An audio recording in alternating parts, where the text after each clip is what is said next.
같이 봅시다, 여러분. 자, 이번에는 장기요양급여가 아까 1등급에서 5등급까지가 있고 인지 지원 등급이 있다 그랬잖아요. 그때 장기요양급여라는 말이 아까 혜택을 주는 거죠. 혜택을 받는 거죠.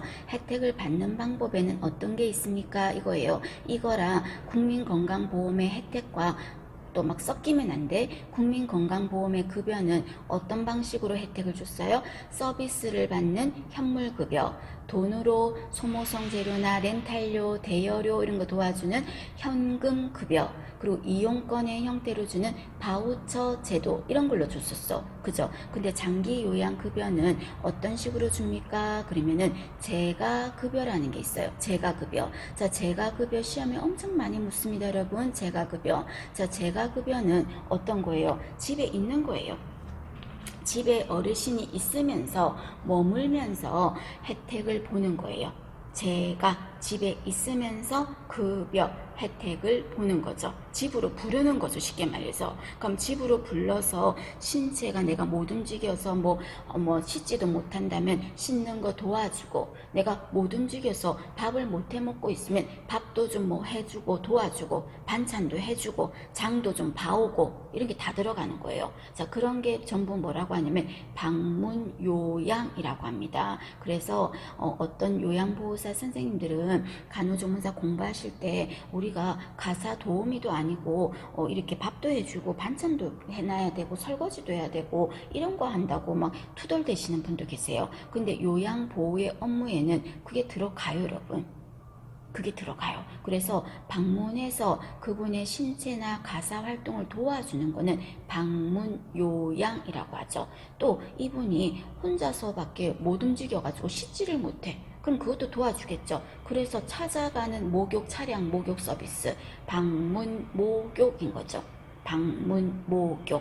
맞나요? 또 내가 이번에는 그냥 요양, 신체 활동 이런 걸 도와주는 게 아니라 뭔가 간호를 좀 받아야 될 것 같아요. 간호를. 그럼 그럴 경우는 방문 간호 이런 것도 하겠죠. 이거 집에서 받는 서비스잖아. 병원에서 가서 받는 게 아니고. 맞나요? 또 어르신 유치원 있지. 어르신 유치원. 그래서 아무도 요즘엔 집에 없잖아요. 다 일하러 나가고, 그죠? 집안 가족들이 아무도 없어. 근데 밥 챙겨 드시는 것도, 약 챙겨 드시는 것도 아무도 없으니까 신경이 쓰여. 그래서 아침에 애들 유치원 버스 오듯이 어르신 버스 태우는 차가 오죠. 차량이 오죠. 그럼 거기 가서 어른들하고 같이 지내면서 또 놀이도 하고 또 레크리에이션 같은 것도 하고 또 약 같은 것도 거기서 챙겨줄 거고 식사도 챙겨줄 거고 드시고는 저녁에 집으로 오기도 하죠. 또는 야간에도 도와줄 수 있는 것도 있어요. 자, 이런 걸 뭐라고 하냐면 어르신 유치원 주야간 보호센터라고 하죠. 주야간 보호센터. 되셨습니까? 자, 그런 것도 있고 이거 다 제가야. 왜? 집에 있으면서 혜택을 보는 거잖아요. 물론 센터에 가긴 하지만 저녁에는 집으로 오잖아요. 병원에 입원하는 게 아니잖아요. 재가에 해당합니다. 되셨습니까? 자, 그 다음에 단기보호라는 게 있어요. 자, 단기보호라는 거는 어느 가족들이 잠깐 여행을 가는 거야. 그럼 잠깐 여행을 갈 때 어르신이 같이 가족, 할머니가 따라갈 수가 없어. 그럼 그때 잠깐 맡겨두는 거예요. 잠깐 맡겨두는 거. 그래서 이거는 너무 오랜 시간을 맡기는 건 안 되고요. 단기보호만 있습니다. 우리나라는 아직까지 장기보호 이런 거는 하고 있지 않아요. 장기보호는 하고 있지 않다는 겁니다. 단기보호 이런 것만 있습니다. 되셨습니까? 단기보호. 그래서 예전에는 단기보호가 안 적으셔도 됩니다. 예전에 오픈한 이런 센터에서는 단기보호를 1회 9일까지 할 수 있는데 9일까지 하고 연장도 돼요. 그런데 최근에는 한 번 하면 맡겼을 때 9일 동안 맡아준다면 좀 그렇죠. 맡아준다고 표현하면 안 되지. 그죠? 어쨌든 보호해주는 곳은 한 번 맡기면 9일까지 이제 그 보호를 해주는 거예요. 그런데 예전에 생긴 요양기관인 경우는요, 한 달에 15일까지 된다고요. 그 말입니다. 뭐 신경 쓰지 마세요. 그냥 단기 보호, 주야간 보호, 방문 간호, 방문 목욕, 방문 요양 이런 거 전부 어디에 속한다? 재가 급여에 들어갑니다. 너무 중요합니다. 여러분 알아두실 거. 그 다음에 이번에는 시설급여도 있어요. 그럼 시설급여는 무슨 말일까요? 시설에 들어가서 혜택을 받는 거 그 말이죠. 시설급여라는 건. 그럼 시설급여에는 어떤 게 들어갑니까? 하면은 노인요양시설, 노인요양, 공동생활가정이라고 있어요. 이 두 가지 뭐라고 하더라? 노인요양, 노인요양 나왔을 때 이거 뭐라고 하더라? 노인의료복지시설이라고 했죠. 노인의료복지시설. 그죠? 노인의료복지시설. 시설급여에 들어갑니다. 그래서 이렇게 줄 수도 있어요. 혜택을 해서 줄 수도 있고, 이번에는 특별 현금 급여도 있어요. 돈으로도 주기도 합니다. 근데 특별한 상황일 때만 주겠습니다. 특별 현금 급여라고 합니다. 이게 어떤 거냐면 여러분, 가족 중에서 요양보호사 자격이 있어. 우리 이런 것 때문에 많이들 하시거든요. 요양보호사를. 가족 중에서 요양보호사 자격이 있어. 그런데 이 사람이 요양보호사로 다른 어르신들을 케어해야 되는데 그 가족들 중에서 뭔가 요양보호를 받아야 될 사람이 있어.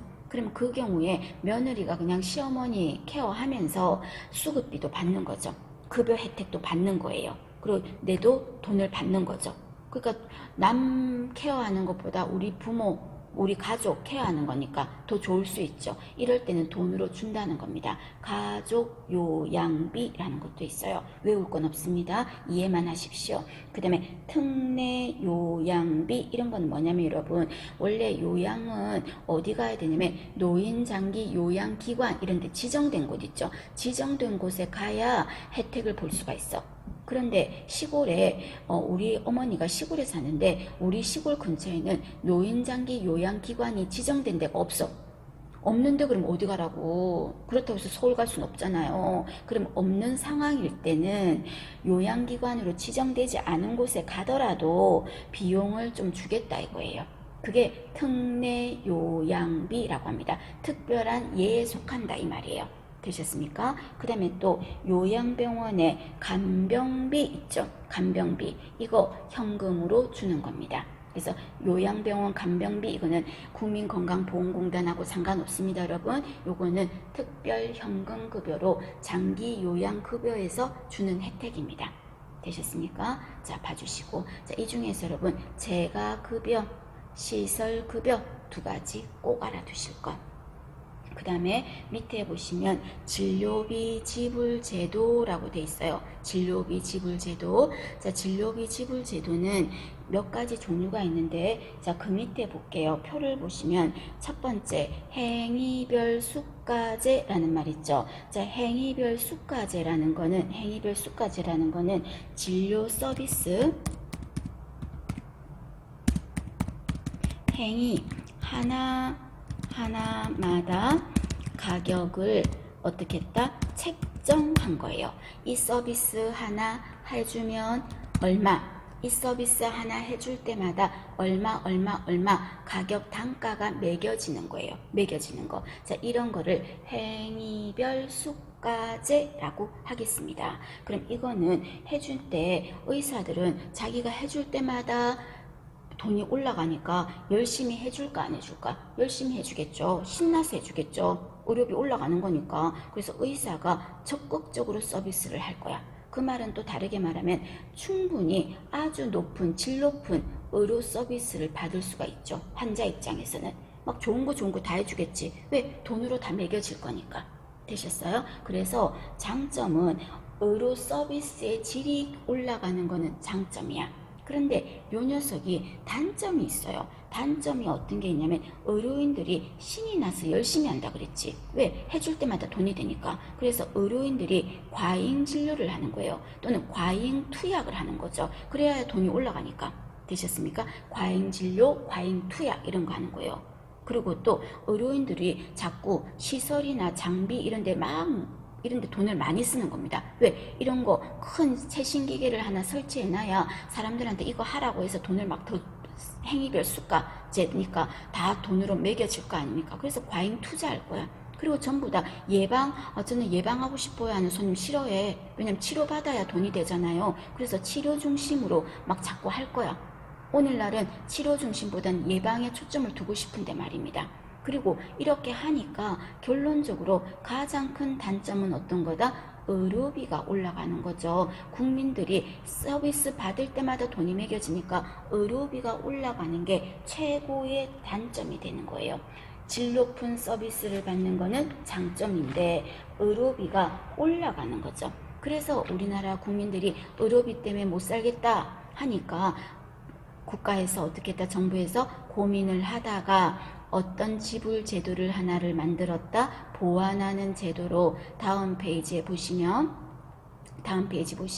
자, 세 번째 박스에 보시면 포괄수가제라는 거를 만든 거죠. 포괄수가제. 자, 포괄수가제는 옆에다가 제가 적어놨지만 뭐에 따라서? 진단명에 따라서 진료비를 딱 정하는 거예요. 진단명에 따라 진료비를 딱 정해두는 거예요. 딱 정해두는 거. 그래서 이런 진단명일 때는 얼마 이렇게 정해두는 거죠. 그게 바로 뭐다? 포괄수가제라는 거죠.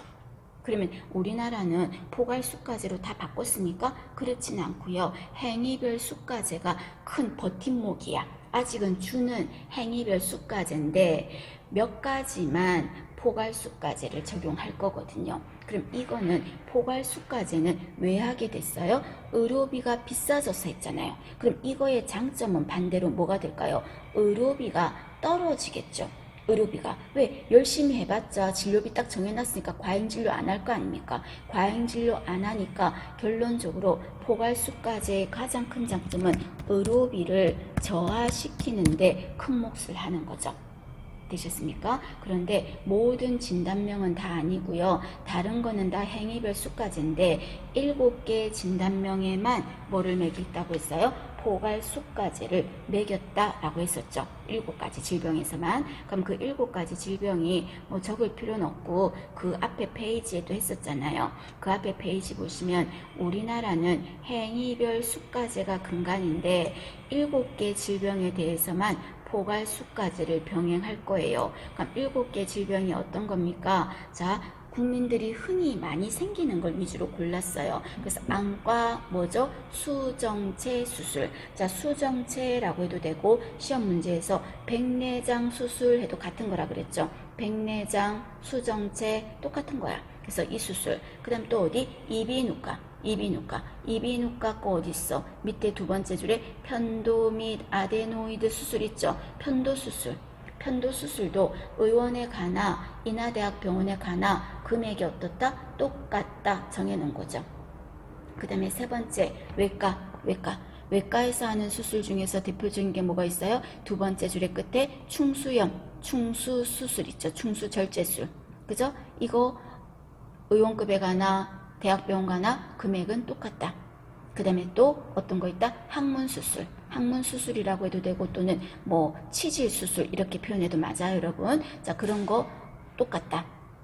그 다음에 또 하나가 탈장수술. 두 번째 줄의 끝에 탈장수술. 그래서 외과에서 하는 거는 충수, 탈장, 치질 세 가지 포괄수가제예요. 그 다음에 두 가지는 산부인과에서 할게요. 산부인과. 자, 산부인과에서 하는 수술하면 뭐가 있어요? 제왕절개 들어가죠. 제왕절개. 그 다음 하나 더 자궁이란 말 들어갈 거야. 자궁수술 들어갈 겁니다. 이때 자궁수술은 자궁암은 아니고 자궁의 근종, 혹 같은 거 났을 때 수술하는 거. 되셨습니까? 자, 7개 질병이에요. 안과의 백내장. 그 다음에 이비인후과의 편도. 그 다음에 외과의 충수, 탈장, 치질, 그리고 산부인과의 제왕절개, 그리고 자궁수술.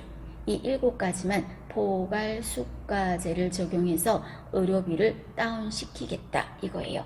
그런데 이상하다. 인하대학 병원 가도 수술했을 때 비싸던데요. 그거는요, 수술비는 똑같은데요, 나머지 중심은 뭐라 그랬어? 행위별 수가제잖아. 그러니까 이 수술을 하는 과정에서 검사들 있지. 그런 검사들은 포괄수가제가 아니거든요. 행위별 수가제거든요. 그럼 그런 데서 서비스를 많이 하겠죠. 여러 가지 하라고 권하겠죠. 거기서 돈이 올라가는 거지 수술비 자체는 금액이 딱 정해졌어요. 됐죠? 그게 포괄수가제다 그 말입니다. 자, 그 다음 페이지에 보시면 그게 제일 중요하고 나머지는 용어 정의만 기억하면 됩니다. 용어 정의만 이해하시면 됩니다. 봉급제, 이건 그냥 뭐예요? 월급 받는 거야. 월급 받는 거니까 이거 주로 어디가 그럴까? 사회주의 국가가 그래요. 또 영국도 이런 제도라고 하네요. 사회주의 국가, 봉급제 괜찮아. 할 거 없고, 그 다음에 인두제, 이거는 가끔 문제집에서 있을 때가 있죠. 인두제는 어떤 거냐면 등록된 환자 수에 따라 진료비가 책정되는 거예요. 등록된 환자 수에 따라서 금액이 딱 정해지는 거예요. 예를 들어서 A 의사한테 등록된 환자가 10명이야. 그러면 이 의사는 열심히 해도 10명 것만 관리해. 10명 것만. 더 열심히 한다고 해서 15명 주지 않는다고요. 등록된 환자 머리, 사람 머리 수에 따라서 금액을 딱 정해주는 거는 인두제라고 합니다. 되셨습니까? 자, 그 밑에 보시면 총액계약제라는 거 있죠. 자, 총액계약제는 그냥 여러분 뭘 좀 약간 연상을 비슷하게 하면 되냐면요. 연봉제 생각하시면 돼요. 그래서 연봉제라는 게 뭐예요? 금액을 딱 정해놓고 그 범위 안에서 돈이 딱 나오는 거잖아요. 더 추가로 나오는 거 없고, 그것처럼 총액계약제는 지불하는 사람하고 진료하는 사람하고 금액을 딱 정하는 거야. 1년에 얼마 미리 정했으면 그 범위 안에서 돈을 쓰는 거죠. 그게 바로 총액계약제라고 합니다. 쉽게 말해서 1년에 1,000만 원까지 쓸 수 있다 하면은 그 1,000만 원 안에서만 쓸 수 있는 거예요. 그게 총액계약제. 등록된 환자 수에 따라서 하는 거는 인두제. 서비스 행위 하나하나마다 하는 거는 행위별 수가제. 진단명에 따라 진료비를 측정하는 거는 뭐죠? 포괄수가제. 되셨죠? 그렇게 정리하십니다. 자, 그 밑에 보시면 국민의료비라는 거 있죠. 자, 이 부분 여러분 우리 계속 한번 읽어보시면 됩니다. 자, 그런데 그 밑에 보세요. 그 밑에 보면 국민의료비가 증가하는 원인이라고 돼 있죠. 국민의료비가 증가하는 원인. 자, 국민의료비가 증가하는 원인은 어떤 게 있냐 하는 겁니다.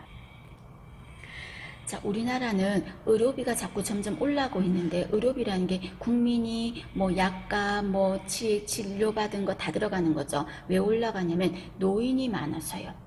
오늘날은 노인 인구가 많아지니까 당연히 의료기관을 이용을 많이 하겠죠. 인구의 노령화 때문이다. 이해되시겠죠? 그 다음에 노인들이 많은데 왜요? 노인들이 주로 앓는 질병이 빨리 낫는 게 아니잖아.